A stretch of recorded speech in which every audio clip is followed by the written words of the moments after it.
খবরটি নিবেদন করছে জীবন সুরক্ষা হাসপাতাল, গোবিন্দপুর সিগন্যাল মোড়, শান্তিপুর, নদিয়া।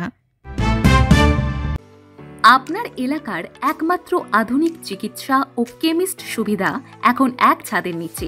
উষা মেডিকেল, গোবিন্দপুর বাজার, রেল লাইনের পাশে, শান্তিপুর, নদিয়া। একটানা বৃষ্টিতে ফুসছে ভাগীরথী নদীর জল। বন্যা পরিস্থিতি হওয়ার আগে বিশেষ তৎপরতা প্রশাসনের। বন্যা পরিস্থিতির কথা মাথায় রেখে ক্ষয়ক্ষতি হওয়ার আগে বিশেষ তৎপরতা প্রশাসনের।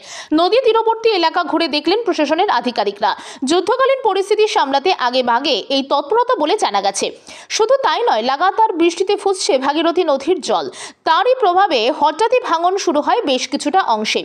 বড় সড়ো ক্ষয়ক্ষতির আগে প্রাথমিকভাবে নদীর পার ভাঙন রোধের শুরু করে দেওয়া হলো কাজ।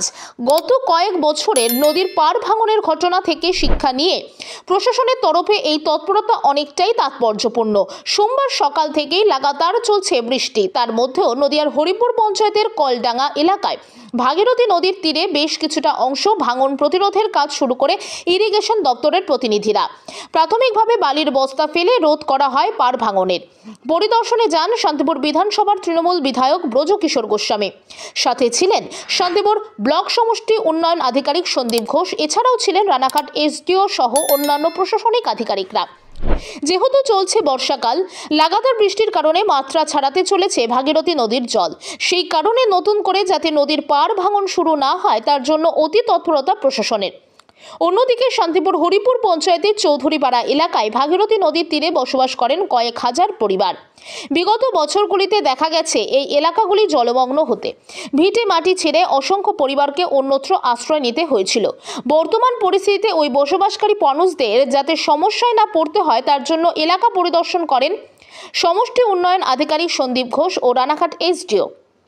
সাংবাদিকদের মুখোমুখি হয়ে জানানো হয়, আমরা আগে ভাগে সতর্ক হয়ে ব্যবস্থা পুরো দেখে রাখলাম।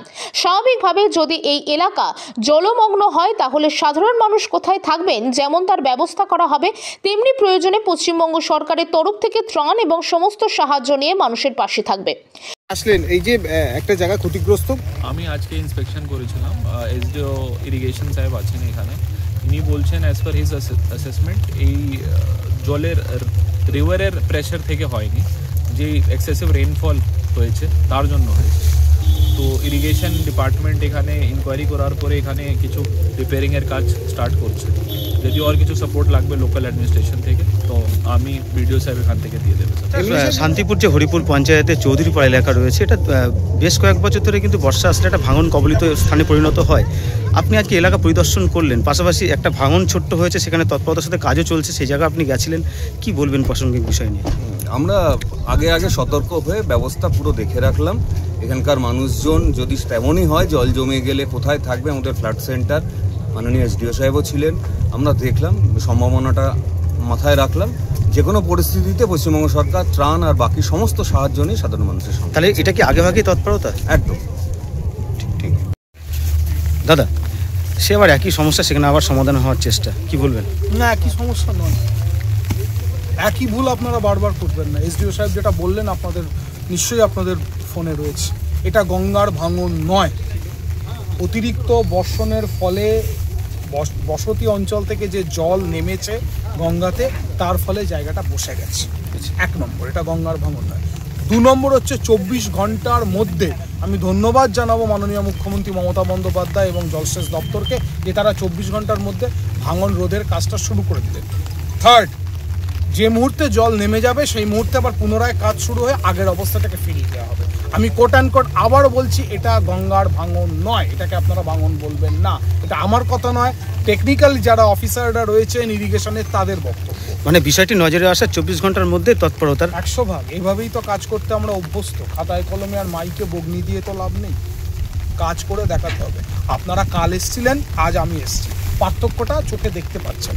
এতজন মানুষ কাজ করছে এবং স্বয়ং এসডিও রানাঘাট এসে উপস্থিত হয়েছেন উইথ ভিডিও।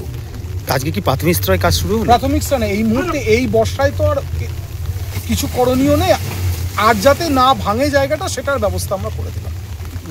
জল নামলে পুনরায় কাজ শুরু করে পুরনো অবস্থায় ফেরত পাঠানো হবে জায়গাটিকে, যেমন ছিল তেমন করে দেওয়া হবে।